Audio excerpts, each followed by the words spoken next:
Okay, so let's look at tying a heaving line knot. I got some 8mm rope here, 10 meters. I may be using this to tie up my boat alongside. So throwing this rope, not going to be all that easy.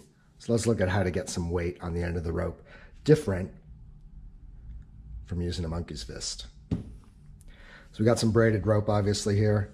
As I said, 8mm rope. Basically what I'm going to do, make a loop in the end of my rope, and then I'm going to make another loop by coming around the rope and making that fish shape. What we need to do is make sure we have enough length here to do some wraps on the rope. So let's give ourselves a bit more room. From here, basically all we're going to do a number of wraps around the rope. Can be as much or as little as you want. And then when we run out of rope, we'll just pass it through the end. Then we're going to pull on the running end of the rope to cinch this up tight.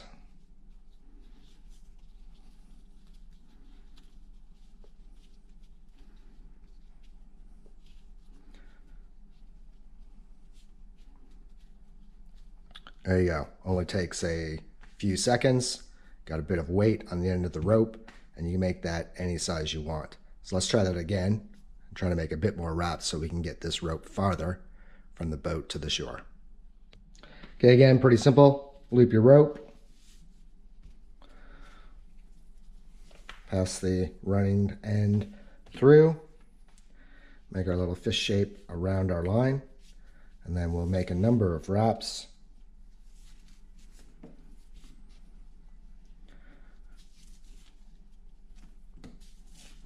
Until we run out of rope on the free end of the rope here. Pass it through our original loop.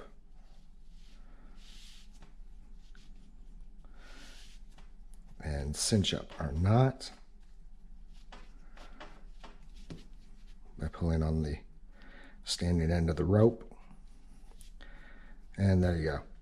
Again, only a few seconds, much faster than a monkey's fist.